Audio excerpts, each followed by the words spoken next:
kooxaha isbedelada sameeyay xil ciyaareedkan waxaa ka mid ah Arsenal oo 22 sano kadib ka tagay tababare Arsene Wenger waxaana bedelay Unai Emery. Warbixintan waxay ka hadlaysaa 5 waxyaabood oo laga rabo kooxda Arsenal inay sameyso 2018-2019 xil ciyaareedkaas haddii ay rabaan inay guul muhiim ah gaaraan. Fadlan subscribe channelka Qaraaxa Tube waxa uu ku soo gudbin doonaa wararkii ugu dambeeyay ee kubadda cagta lana wadaag asxaabtaada oo share garay muuqaalkana like saar mahadsanid.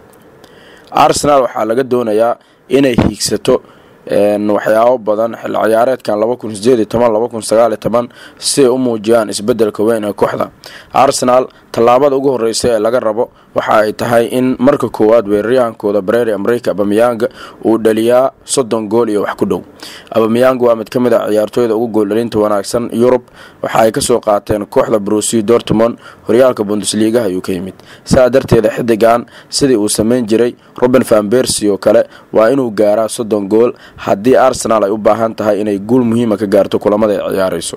Aubameyang sidoo kale waa inuu ka soo muuqdaa tartamada Europe inkastoo Arsenal hadda ay ciyaareyso Europe League haddana waa in kaalintiisii muhiimka ahayd uu ka qaataa. 2 rikoorka abeega ah Arsenal waa in mar walba ay xoojisaa. Arsenal waa mid ka mid ah kooxaha ku adag in rikoorka abeega ah ay guul muhiim ah ka gaaraan ama kulamada abeega ay badiyaan.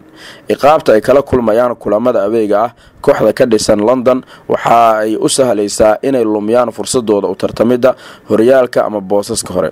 Unai Emery waa tababare aad u yaqaan natiijo ciyaareed sababtoo ah Sevilla lagu soo tijaabiyay waana hubantay inuu tartan adag la galay Barcelona iyo Real Madrid. Sidoo kale kooxaha kale ee Yurub ayuu kula tartamay tartanka Europe League. Saa darteeda Arsenal waxay u baahan tahay inay ka faa'iideysto tababarahan maskaxdiisa oo rikoorkoodii abeega ah ee guul darada ay soo gabagabeeyaan.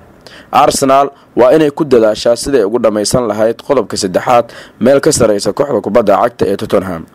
taariikhda markii ugu horeysay waxaa la arkay Arsenal oo ka hoos marsan Tottenham ama Arsenal oo Tottenham ka hooseysa. Saa darteeda waxaa laga doonayaa mar kale Arsenal inaysan dhicin rikoorkaasi oo kale sababtoo ah waa muhiim inay arkaan meel ka sareysa Tottenham inay ku dhameysan karaan. Waa in loolankooda uu ku ekaadaa Liverpool, Manchester United iyo Man City. sidoo kale Arsenal waxay u baahan tahay dhiig cusub iyo ciyaartoy cusub inay kooxda keento.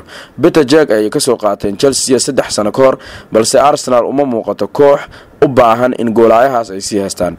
Bernardo Leno oo ah goolaya ay ka soo qaateen Bayer Leverkusen oo 19.2 milyan uu ku soo qaatay tababaraha cusub ee kooxda Unai Emery ayaa la doonayaa in fursad la siiyo.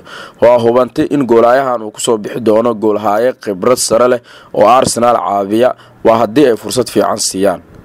sida aan la socono Premier League goolhayaal cusub ayaa ku soo kordhay oo lacag badan lagu soo qaatay sida Alisson Becker oo Liverpool ku soo biiray, Roma ka soo tagay iyo Kepa Arrizabalaga oo ka soo tagay Real Atletico Bilbao kuna soo biiray kooxda kubadda cagta ee Chelsea.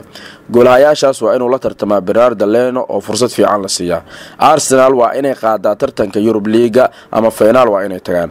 wax kale oo Arsenal laga rabo ma lahan, waxaa muhiim ah inay qaadaan tartanka Europe League ama inay gaaraan finaalka tartanka.